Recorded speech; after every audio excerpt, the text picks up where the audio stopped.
Canada 6, Qatar 0. 36 years is a long time to wait for a single win.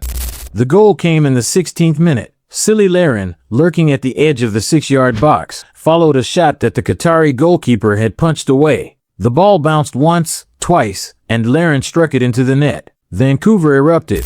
But that was just the opening line. By the end of the night, Canada had scored 6, and Jonathan David had scored 3 of them. The first was a volley in the 29th minute, a clean, right-footed strike from open play, his first such goal in over a year. The second arrived in stoppage time at the end of the first half, a scramble in the box, bodies everywhere, and David was the one who found the final touch. The third came deep into added time at the end of the match, in the 92nd minute, the last kick of the game. He didn't celebrate. He barely smiled. He jogged back to the center circle with the face of a man who had just clocked out of a long shift. The scoreboard read 6-0. Canada had its first World Cup victory, and David had done something only one other player at this tournament has done.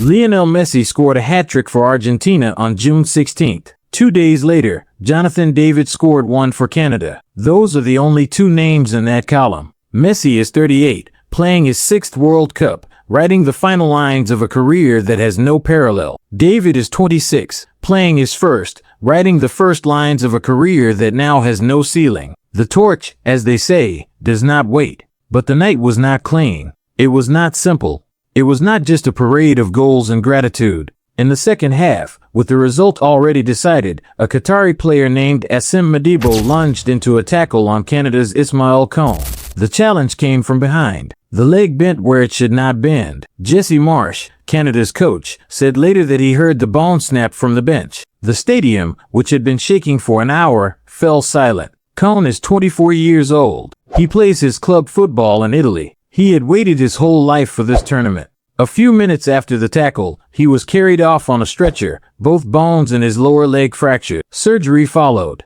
His World Cup ended before the final whistle of his team's greatest victory. The Qatari player was sent off. Qatar finished the match with 9 men. None of that mattered to the Canadian players huddled around their teammate as the medical staff worked. When the 4th goal came, a free kick from Nathan Saliba, a substitute who had entered the match moments earlier, he ran to the sideline and lifted his hands toward the sky. It was not a celebration.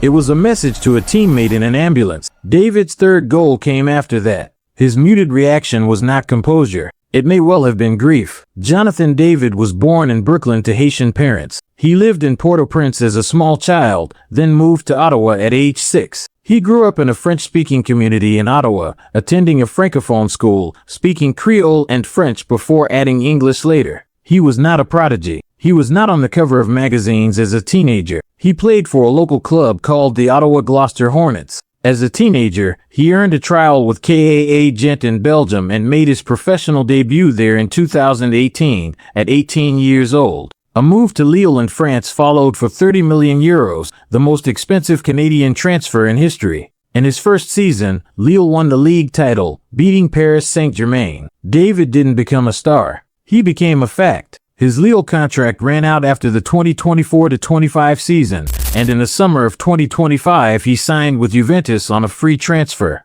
He played this entire World Cup as a Juventus player. He has 41 goals for Canada now. No one else has more. Not Larin, who broke Dwayne de Rosario's old record in 2022, before David broke his in turn in 2024. He is 26 years old, and he is already the all-time leading scorer for his country. The Prime Minister was in the stands. The FIFA president sat beside him. None of that mattered to the players on the pitch, because one of their own was in a hospital bed while the stadium still hummed with the noise of victory. That is the contradiction at the heart of this night. A nation got everything it wanted. A young man got everything he worked for. And another young man lost everything in a single tackle. Both things are true. Neither cancels the other. Canada sits atop Group B now. A place in the knockout round is all but certain. The team will fly to the next city, train, play again. The tournament does not pause for broken legs or broken hearts, but for one evening in Vancouver, a country that waited 36 years for a World Cup win learned that victory has a cost, and the cost has a name,